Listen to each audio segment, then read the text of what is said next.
YouTube, Scarface in the building, 100 plus cup in the building.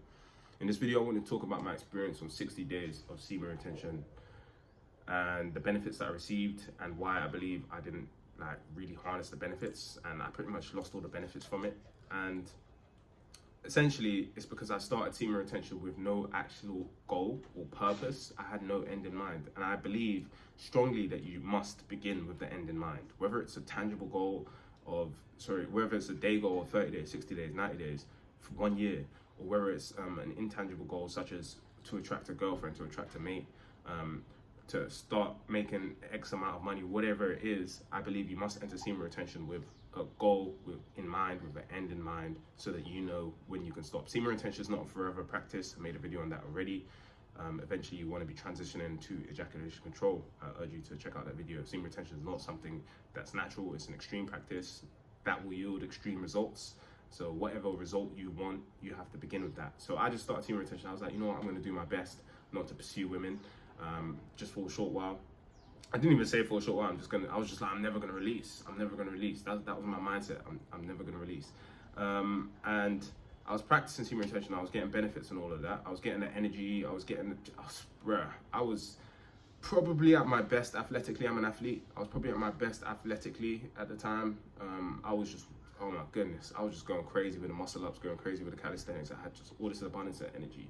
And I think that anyone that's traveled that can attest to the fact that when you're on an island, when you're in a tropical environment, the energy is different. It's going to be very different than if you're in a cold Toronto, for example. So it's going to be highly sexualized. People are horny. The sun is out. It's hot. It's sweaty. People want to fuck. That's just how it is. So I felt that energy. Even the Taoists talk about this. The best time to release, you can release more frequently in the spring and in the summer times because the energy is different. And actually in the winter, they recommend that you don't release at all. It's kind of like harvest your energy and store your energy throughout the cold winter. So a winter release is more detrimental than a spring-summer release, if that makes sense. So yeah, so that was me. I was like, yeah, I'm gonna do my best not to pursue women. I failed at that. Actually, when I got to the fucking country, I was flirting with the immigration control officer, trying to get her number. She said she was married. I said, hey, you know, now that I think about it, she was the nicest woman that I saw on my trip. But yeah, I had all this energy and I was squandering it. I was going out almost every night. I was on the strip. I was on the streets every night, going in different clubs, speaking to different women. I made friends quickly, had a right hand who was also just women. It was really bad. And I was smoking every day. And I was just, so when you're doing those things and you're living that lifestyle, very, very fast lifestyle, by the way,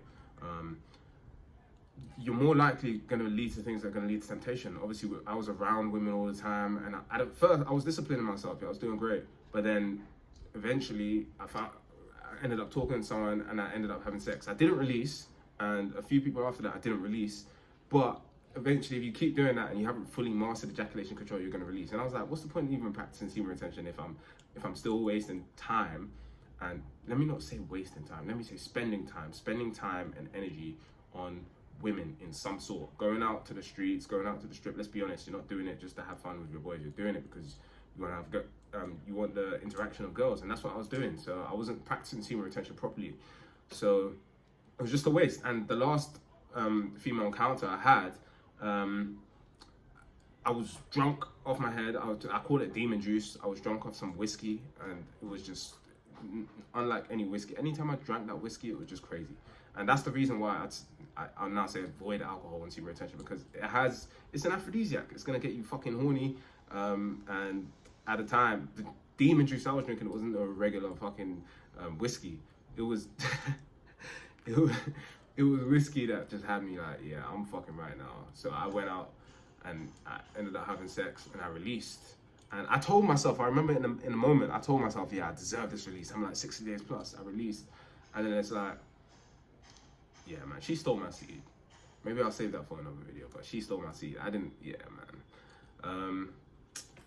But yeah, that was the end of it. And I just want to talk about what happened when I released. It's not like I felt that my benefits were reduced. I definitely felt some kind of loss. I definitely felt that I had been cheated. I definitely felt like, but the next day I woke up, I was still energized. But I feel like a strong tie was formed to that sexual encounter. And it was like, yeah, I just let go of that 60 days and and I hadn't changed my life. I hadn't changed anything. Nothing had changed for me. So it's like, this is just an example because I've mentioned in a previous video that you can practice semen retention for 6 months and still be in the same position. So I practiced it, and then I practiced it for like 66 days or whatever, and I had nothing to show for it, guys. I'm just gonna be honest with you. I had nothing to show for it. Apart from my athleticism, which I probably would have had regardless of whether I was practicing semen retention or not, I had nothing to show for it.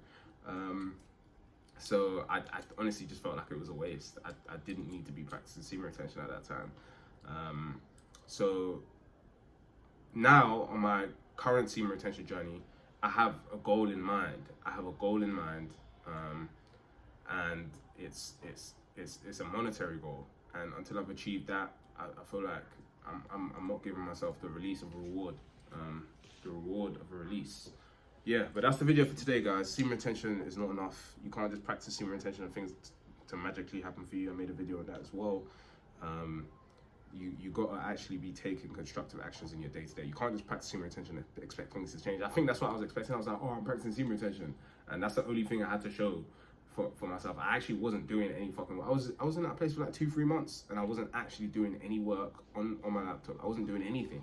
I was just waking up and going to the fucking beach, and at night I was playing around in the fucking streets, you know what I'm saying? So yeah, that's a different perspective on it, because I feel like everyone talks, oh, 60 days, I felt all these benefits, but guys, let's be real, is your life changing? And if it's not,